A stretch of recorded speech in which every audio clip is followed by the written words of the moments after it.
안녕하세요. 카도시 아카데미 김민호 목사입니다. 반갑습니다. 자, 우리가 계속해서 청소년 그 개념 시리즈를 계속 시작하고 있습니다. 개념이 없으면 뭘 할 수 없다 그랬죠? 생각할 수 없다. 개념이 없으면 생각할 수 없습니다. 우리가 계속적으로 지금 이 작업을 하는 이유가 뭐냐면 생각이 마비된 청소년들이 어떻게 생각을 할 수 있을까? 근데 생각은 어디서부터 시작돼요? 개념에서부터 시작되고, 개념이 잘못되면 생각이 잘못될 수 있다. 개념이 없으면 생각을 못하거나 그렇지 않으면 생각을 잘못할 수 있다. 그래서 우리가 지금 계속 개념 시리즈를 지금 살펴보고 있는 겁니다. 이번 시간에 우리가 이제 살펴보려고 하는 개념이 섬김이라고 하는 단어입니다. 섬김이라는 용어. 섬김이라는 얘기 우리 많이 들었습니다. 그쵸?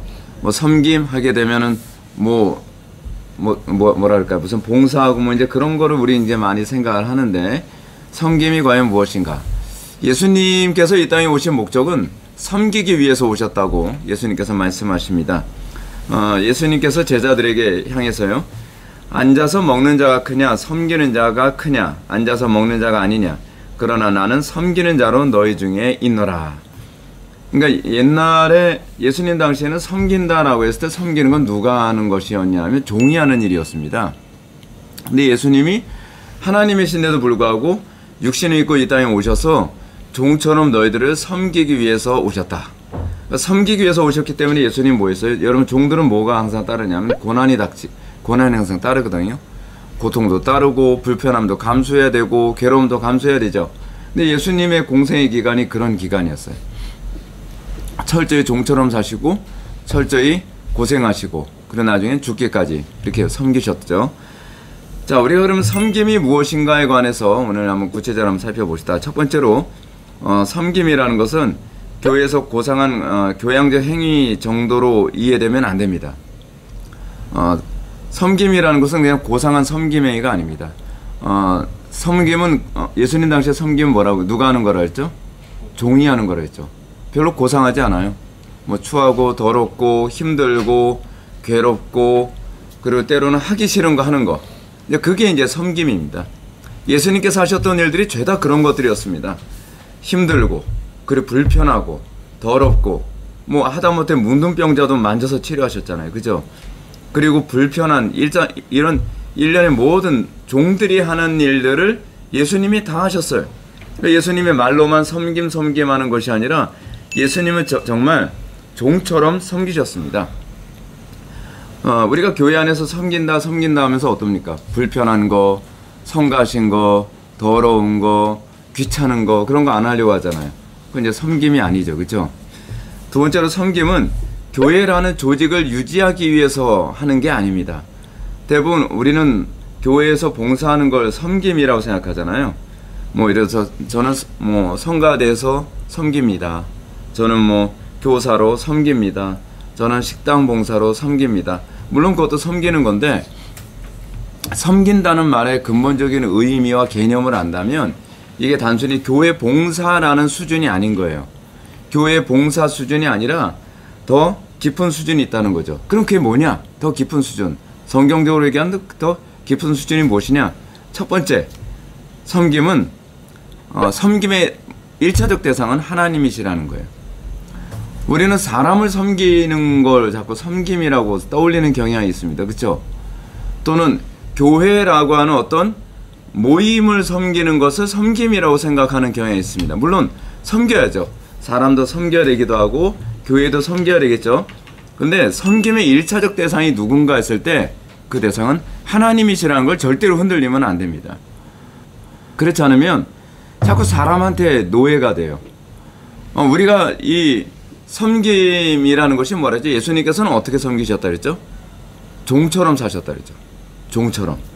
근데 누구를 섬기기 위한 것이었냐? 하나님을 섬기기 위한 거예요. 하나님을 섬기는 행위가 교회를 섬기는 행위로 나오는 것이고, 하나님을 섬기는 행위가 이웃을 섬기는 행위로 나오는 거죠.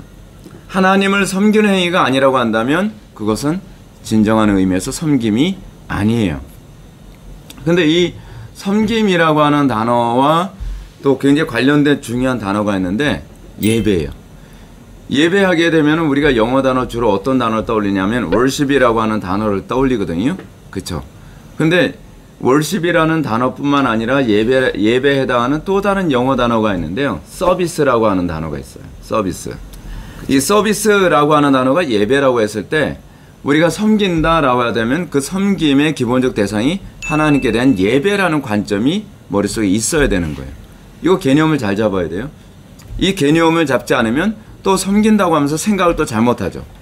그렇죠? 그러니까 항상 우리가 이 개념을 머리에 염두에 두고 살아가야 돼요. 기껏 개념 배워가지고 살 때는 습관적으로 살면 안 되죠. 개념을 배웠으면 개념을 자꾸 머릿속에 떠올려서 정확하게 적용하는 습관을 길러야 돼요. 언어를 사용할 때도. 사도 바울은 어떻게 섬겼다라고 얘기하냐면 먹든지 마시든지 무엇을 하든지 하나님의 영광을 위하여 하라라고 이렇게 가르쳤어요. 그러니까 사도 바울은 먹는 행위도 하나님을 섬기는 행위, 마시는 행위도 하나님을 섬기는 행위, 무슨 일을 하더라도 하나님을 섬기는 행위로서 이해를 했어요.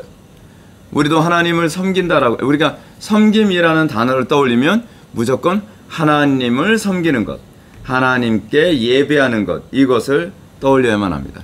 근데 많은 사람들이 그렇게 생각해요. 교회 봉사하면 자기는 섬김을 잘했다고 생각을 해요. 그렇죠? 물론 교회도 섬겨야 된다고 제가 말씀드렸어요. 그리고 사람도 섬겨야 될 대상이라고 말씀드렸어요. 사람을 섬기고 교회를 섬기는 것이 하나님을 섬기는 행위가 되지 않으면 그것은 다 죄예요. 그것은 또 우상숭배가 될 수 있어요. 항상 우리는 모든 섬김이 하나님을 섬기는 행위와 직결되어져야 한다는 것을 잊어서는 안 됩니다. 두 번째로 섬김은 자신에게 주어진 소명을 충실히 살아가는 거예요. 제가 방금 여러분한테 그런 말씀드렸습니다. 섬김의 1차적 대상은 누구라고요? 하나님. 그쵸? 하나님이 우리의 섬김의 대상이라고 했을 때 하나님께서 우리에게 소명을 주셨다면 우리는 그 소명에 충실하게 살아가는 것이 올바른 섬김이겠죠. 그래서 이제 일상적인 삶을 봤을 때 저 사람 참 잘 섬긴다 라는 얘기가 나오는 겁니다. 사도 바울이 에베소서에서 뭐라고 얘기하냐면 종들아 상전을 그리스도를 섬기듯 섬기라라고 얘기했어요. 그쵸?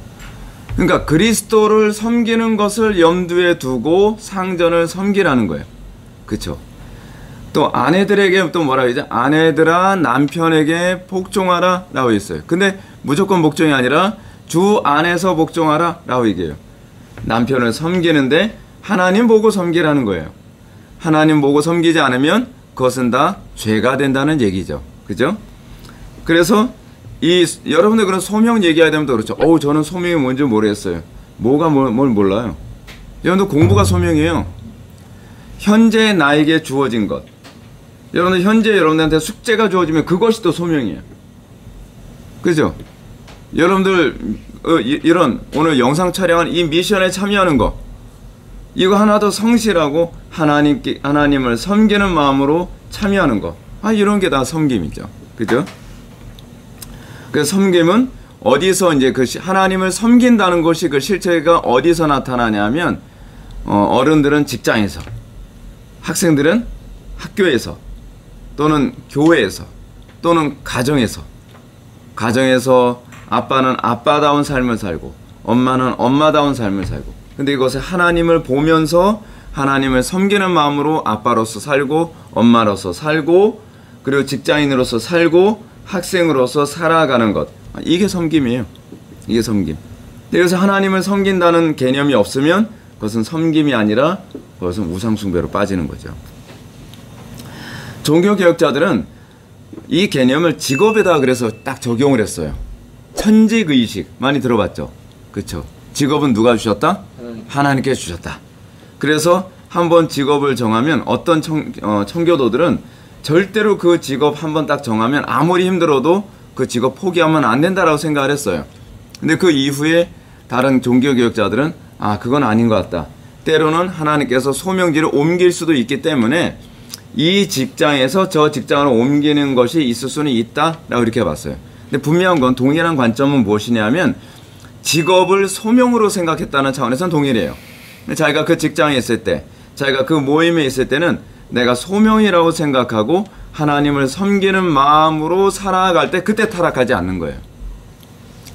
직장을 다니면서 여러분들 하나님 섬긴다는 마음 없으면 거기서부터 타락합니다.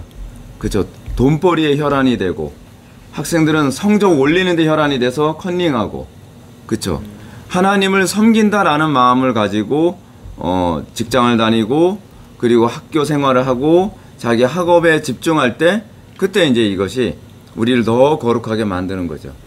그래서 청교도 시대들은, 그러니까 위그노들이라고 있어요. 프랑스 개혁자들을 위그노라고 얘기하는데, 프랑스 개혁자들은 하나님을 섬기는 마음으로 자녀를 양육했다 그러고요, 하나님을 섬기는 마음으로 빵을 굽고 시계를 만들고 목쇠일을 했다 그래요. 그래서 세계에서 제일 잘 만든 시계가 어느 나라 시계라 그래요? 스위스라 그러죠. 그 위그노가 그렇게 그런 말이 나오게 만든 거예요. 위그노가 스위스에 가서 그렇게 시계를 하나님을 섬기는 마음으로 만들다 보니까 시계하게 되면 스위스를 떠올리게 된 겁니다. 예수님께서는 세족식을 통해서 제자들의 발을 씻겨 주셨습니다. 근데 거기서도 원래 발 씻기는 건 누가 하는 걸까요? 종들이 하는 거예요. 종들이 하는 건데 예수님이 직접 하셨어요. 그러니까 베드로가 주여, 제가 민망합니다. 제가 씻길까요? 너 가만히 앉아 있어. 내가 하는 거야. 왜 예수님께서 하셨을까요? 그리스도인이 어떻게 사는 것인가? 그리스도인은 남을 지배하는 사람이 아니라는 거예요. 우린 요즘 사회 보면 어때요? 자꾸 남을 지배하는 거 좋아하고, 그쵸? 남을 억압하길 되게 좋아하잖아요. 근데 예수님은 억압하지 않으셨어요. 예수님은 지배하려 들지 않으셨어요. 예수님은 오히려 섬기는 종으로서 행하셨죠. 그래서 제자들의 발을 씻겨주시는 거예요. 그래서 예수님께서 제자들의 발을 씻겨주시면서 내가 주와 또는 선생이 되어, 예수님은 주시면서 선생이 돼서 제자들의 발을 씻겼다는 거예요. 그러면서 너희도 서로 발을 씻어주는 것이 옳으니라. 내가 너희에게 행한 것 같이 너희도 행하게 하려 본을 보였노라 라고 이렇게 말씀하고 계시죠. 그렇게 행하라고. 근데 우리는 그렇게 행하지 않죠. 우리는 그래서 어떻죠? 발 더 씻겨달라 그러죠. 우리 예수님 발 씻을 때 예수님 발가락에 때도 밀어주십시오. 발톱에 밑에 있는 시커먼 때도 밀어주십시오. 우리는 오히려 이런 식으로 가잖아요. 그러면 안 되죠. 그렇죠? 우리는 그런 모습 보면서 다른 사람의 발을 이렇게 씻겨줘야 되는 거구나. 이것이 제자구나. 남을 지배하려고 하는 사람이 아니라 다른 사람에게 오히려 종처럼 낮은 자세를 취하는 것. 근데 그 낮은 자세를 그냥 취하는 거예요? 아니죠. 항상 하나님을 바라보는 태도로, 하나님을 섬기는 태도로 할 때라야만 올바로 섬겨야 돼요. 그렇지 않으면 사람의 종이 돼요. 그렇죠? 사람의 종대라는 얘기 아닙니다. 섬기라는 것은 사람의 종대라는 것이나, 그렇지 않으면 세상의 종대라는 얘기가 아니라 하나님을 섬기는 마음으로 세상을 섬기라, 그런 얘기입니다. 결론을 볼까요? 섬김은 하나님께 대한 예배 행위입니다. 그렇죠? 하나님께 대한 예배 행위가 여러분들에게 뭐로 나타나는 것이냐면 사람들과의 관계 안에서 나타나고, 여러분들의 학교 숙제할 때 나타나기도 하고, 그렇죠? 여러분들 학교에서 공부하는 것, 이것이 여러분들 예배 행위라는 걸 알아야 돼요. 이것이 섬기는 거예요. 그리고 여러분들 나중에 직장 다니게 되면 직장에서 여러분들이 얼마나 성실하게 살아가느냐, 마치 위그노들처럼, 위그노들이 어떻게 이렇게 명품 시계를 만들 수 있었어요? 하나님을 섬긴다는 마음으로 시계를 그렇게 만든 거예요. 하나님을 섬긴다는 마음으로 여러분들 직장 생활해야 돼요. 하나님을 섬긴다는 마음으로 가정 생활을 해야 돼요. 하나님을 섬긴다는 마음으로 여러분들이 결혼해서 아빠로서 또는 아내로서 이렇게 살아가는 삶을 살아가야 돼요. 그랬을 때 그 그리스도인들이 세상에 선한 영향력을 끼치고 하나님을 기쁘시게 해드리는 거죠. 근데 하나님을 섬긴다는 마음 없이 그냥 섬긴다, 그냥 사람들과의 관계에서 또는 직장에서 섬긴다라는 태도를 성경은 어떻게 가르치냐면 예수님이 이렇게 해요. 구제할 때 외식하는 자가 사람에게서 영광을 받으려고 회당과 거리에서 하는 것 같이 너희 앞에 나팔을 불지 말라. 진실로 너희에게 이르노니 그들은 자기 상을 이미 받았느니라 라고 예수님이 말씀하시죠. 때론 어떤 사람은 섬기는 것이 내가 영광을 받으려고 섬기려고 하는 사람이 있어요. 내가 영광 받으려고 섬기는 것은 결코 하나님 앞에 옳지가 않아요. 물론 남들은 다 박수 쳐줄 수 있어요. 야, 저 사람 참 겸손하다. 저 사람 참 잘 섬긴다. 근데 하나님은 그렇게 보지 않으시는 거죠. 항상 하나님을 섬기는 그 마음 때문에 다른 사람을 섬길 때, 그 섬김만이 하나님께서 기뻐하시는 섬김이라는 것을 기억하시기 바랍니다. 섬김을 하면 딱 정의하면 이렇습니다. 섬김이란 하나님께 대한 봉사를 삶의 전 영역에서 구현하는 것이다. 이것이 섬김의 정의입니다. 오늘은 여기까지만 하겠습니다. 감사합니다.